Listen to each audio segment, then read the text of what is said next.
Shalom Uvracha. La question d'aujourd'hui, est-ce qu'on peut retirer le sachet de thé du verre du thé le jour du Shabbat? Il y a un problème ici de borer trié.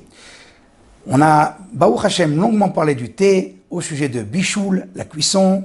On a parlé au sujet de tzvi'a, la coloration de l'eau. On va parler ici maintenant de borer, trier lorsqu'on veut retirer le sachet du thé du verre de thé en question. Est-ce qu'on peut ou pas? Pour répondre à cette question, on est obligé de prendre un autre sujet qui a été traité il y a de ça plusieurs années, une mouche qui tombe dans un verre de vin. Comment on doit agir? Le Taz nous dit, eh bien, on ne peut pas retirer la mouche, ça s'appelle borer, trier. Il faudra prendre avec la cuillère un peu de vin autour de la mouche et la retirer. Comme ça, on sort le mauvais du bon, mais on a pris aussi du bon avec. Sur ce, nous disent beaucoup de rabbanim, parmi eux le Shulchan Aruch Harav, non, ça ne sert à rien de prendre une cuillère avec beaucoup de vin. Puisque ce vin-là qui est dans la cuillère à côté de la mouche, tu ne vas jamais le boire. Et ensuite, nous rajoute le Chazon Ish. C'est comme ça qu'on fait la semaine. Quand il y a une mouche qui tombe dans un verre, à l'époque, en tous les cas, les conditions d'hygiène n'étaient pas comme les nôtres, eh bien, on retirait avec une cuillère la mouche et on prenait avec un peu d'eau, un peu de vin. Donc, c'est comme ça qu'on fait la semaine. Donc, ça s'appelle borer, ça s'appelle trier habituellement. Donc, c'est interdit. À cause de cette question, certains rabbanim sont arrivés jusqu'à dire qu'il faut tenir la mouche et verser le vin. Comme ça, on fait ochel, le bon, mitorpsolète, du mauvais. Très bien, oui, il y en a qui disent qu'on balance le verre en avant et on le retire. Et comme ça, la mouche, elle s'en va avec du vin et on n'a pris que le bon du mauvais. Bref.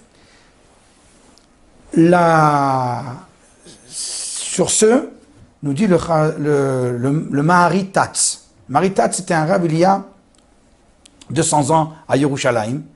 Il n'y a pas d'interdiction de tirer une grosse substance dans un liquide. Lorsqu'on a un liquide qui est posé quelque part avec dessus, sur cette surface-là, un solide, une noix, un œuf, une mouche, on a le droit de la retirer. Parce que c'est un solide dans un liquide, ça ne s'appelle pas un mélange. Ce n'est pas catalogué comme mélange. Et donc, il n'y a pas de borer, il n'y a pas de tri. Voilà l'avis du Mahari Tatz.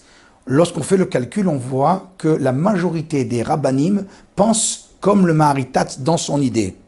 C'est un peu étonnant que le Mishnah Berurah nous dit que la majorité des rabbanim ne sont pas d'accord avec cela. Non, on fait le calcul, on verra facilement que la majorité des rabbanim sont d'accord avec l'idée. Quelque chose de solide qui se trouve dans un liquide, il n'y a pas d'interdiction de borer trier. Lorsqu'il est bien sûr seul. Une noix sur une surface d'eau, on retire la noix, il n'y a pas de problème. Le Chazon Ish nous dit, peut-être bien que la mouche est différente. Parce que la mouche, quand on la ressort, il y a entre les pattes de la mouche et entre les ailes de la mouche encore des gouttes de vin. Et quand on retire la mouche, eh bien, peut-être bien que ces gouttes-là vont s'égoutter dans le verre. Et là, ça s'appelle borer trier par rapport à cela. Pas par rapport à la mouche. Si la mouche, elle était comme une noix ou comme un œuf tout lisse, on la retirait, aucun problème. Mais puisqu'elle est avec des pattes et des ailes, et entre les pattes et entre les ailes, il y a ici des gouttes. Ne serait-ce qu'une goutte. On ressort la mouche, eh bien, ça tombe. On est en train de trier. Voilà pourquoi ce serait interdit. Ça, c'est la préface pour pouvoir maintenant parler de quelque chose d'un peu plus appétissant. Notre sachet de thé qui est dans un verre de thé. Est-ce qu'on peut le retirer? Eh bien, selon le Mahari Tatz, nous dit le Rav Ovadia Yosef, il est évident qu'on peut sortir le sachet. C'est comme une mouche dans un verre d'eau. C'est comme un œuf dans un verre d'eau. On peut sortir le sachet de thé.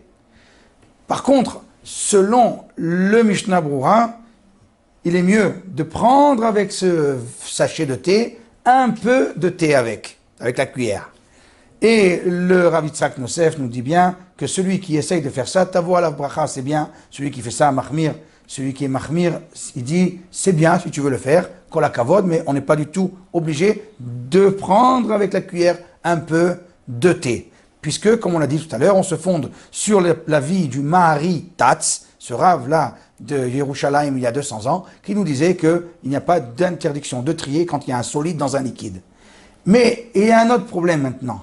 Le problème, c'est les gouttes qui sont imbibées dans le sachet de thé, qui elles vont couler. Et là, il est évident que d'après le Chazon Ish, c'est interdit puisque c'est en train de trier ici. Là, l'interdiction. Selon le Rav Ovadia Yosef, il nous dit, c'est pas problématique. Il n'a pas expliqué exactement pourquoi ça ne pose pas un problème, ces gouttes-là. Alors, on pourrait expliquer que le problème n'existe pas parce qu'on ne pense pas à trier. Et dans une telle manière, c'est permis. Comment cela? On trouve dans le Shulchan Aruch, dans le Siman Shin Yud Tet, Seif Chet, il nous parle de quelqu'un qui veut donner à l'animal du blé à manger. Donc il prend la fourche, il rentre sa fourche, il prend le blé et il va donner à l'animal le blé. Il va y avoir la fourche, elle va laisser passer les pailles. Les pailles, c'est le mauvais et le bon, c'est le blé. Le Shulchan Aruch nous dit, c'est pas grave.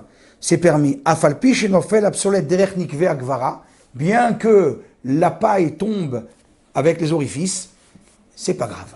Ça s'appelle pas borer. Pourquoi? Le Shulchan Aruch plus tard, dans le Siman Shin Kaf Dalet, Seif Aleph, nous explique la raison de cette dérogation.